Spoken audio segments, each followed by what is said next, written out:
Okay. I remember it so well. I'll never forget. Conan O'Brien and Bill Hader alone. You got to just leave them alone. They don't have anything to do with this. You understand, Conan O'Brien and Bill Hader are never going to be able to do an interview about anything ever again because they're so attached. You know, this Rob Reiner story is everywhere, as it should be.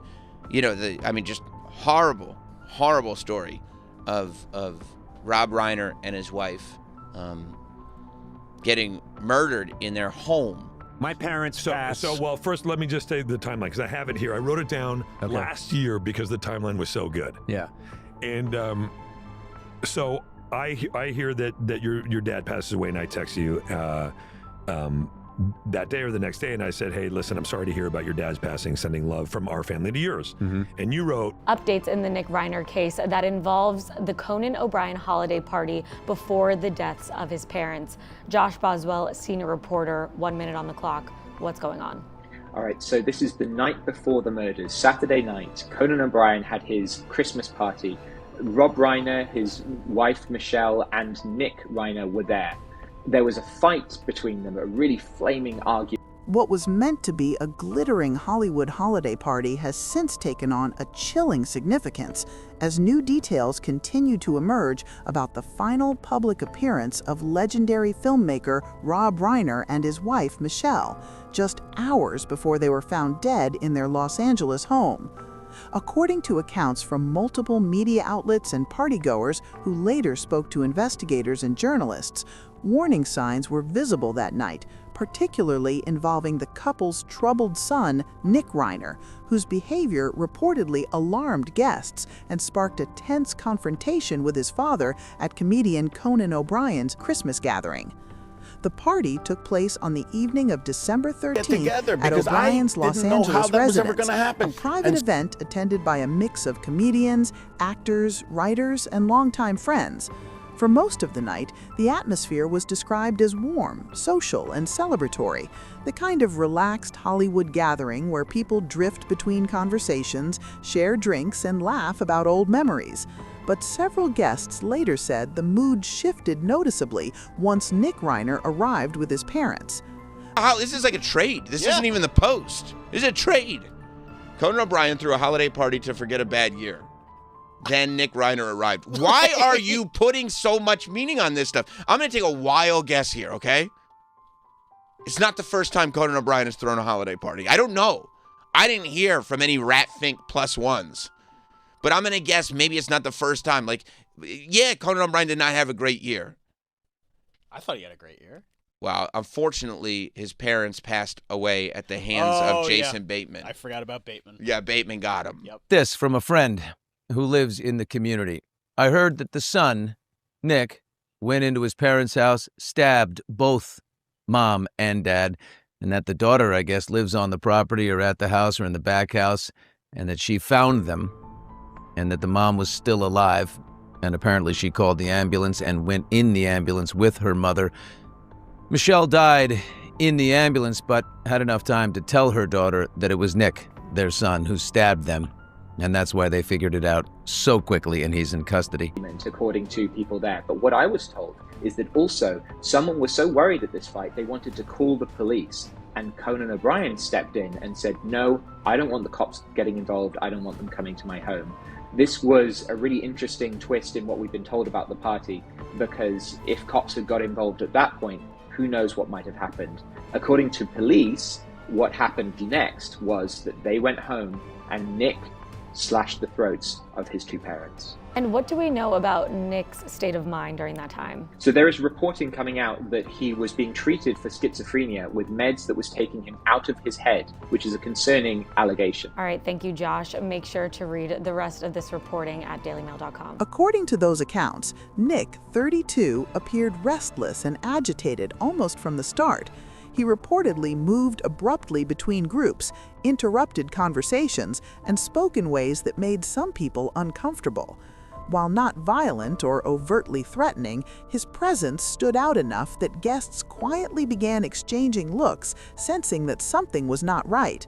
Several attendees later told reporters they felt a growing unease but struggled to put it into words at the time. Rob Reiner, 78, and Michelle, 70, were described as attentive and watchful throughout the evening, keeping a close eye on their son. Friends later said the couple had brought Nick with them deliberately, believing it was safer not to leave him alone and hoping the familiar environment might help stabilize him. Those close to the family were already aware that Nick had struggled for years with addiction and mental health issues, including multiple stints in rehab and periods of instability. As the evening progressed, the tension reportedly came to a head during a heated argument between Rob and Nick. Multiple sources described the exchange as loud and emotionally charged, drawing attention from people nearby. Witnesses said Rob appeared frustrated and distressed, while Nick seemed defensive and agitated. The confrontation was not physical, but its intensity was enough to shock guests who were used to seeing the respected director as calm, humorous, and composed. According to later reports, the argument became so uncomfortable that at least one person suggested calling the police or seeking outside help, worried that the situation might escalate. Sources claim Conan O'Brien intervened, telling guests that he did not want police involvement at his home and urging everyone to calm down. There were no emergency calls made from the property that night, a fact later confirmed by law enforcement. What troubled many attendees most was what Rob Reiner reportedly said afterward. According to accounts that later surfaced, the filmmaker confided in close friends at the party that he was afraid of his own son. Those words, which at the time sounded shocking and deeply sad, would later take on haunting significance. Some guests said they initially struggled to believe what they were hearing, while others were moved to tears when the comment was discussed again days later at an informal memorial gathering. Despite the tension, the party continued, though the Reiners reportedly left earlier than planned. Friends said Rob and Michelle appeared shaken, but tried to remain polite and composed as they said their goodbyes. No one present predicted what would happen next. As one attendee later put it, the night felt uncomfortable and sad, but not like the prelude to a tragedy. The following afternoon, police were called to the Reiners' Brentwood home, where Rob and Michelle were found dead. Authorities later confirmed the deaths were being investigated as a homicide, and Nick Reiner was arrested that evening. He has since been charged with 2 counts of first-degree murder. As of now, the charges remain allegations, and Nick has not entered a plea. The case is ongoing. In the days that followed, attention turned back to the party, not out of blame, but out of a desperate attempt to understand whether the signs were there all along.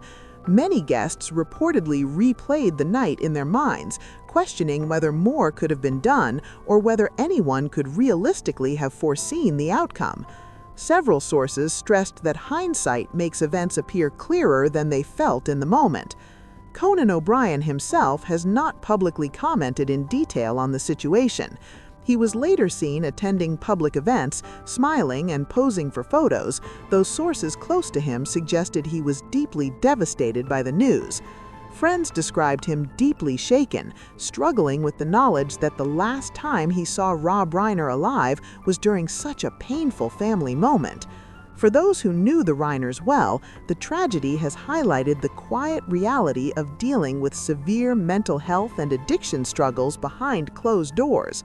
Rob Reiner, known publicly for his sharp wit, political activism, and beloved films, was privately navigating fear, exhaustion, and concern for his son, a struggle many families recognize but few talk about openly.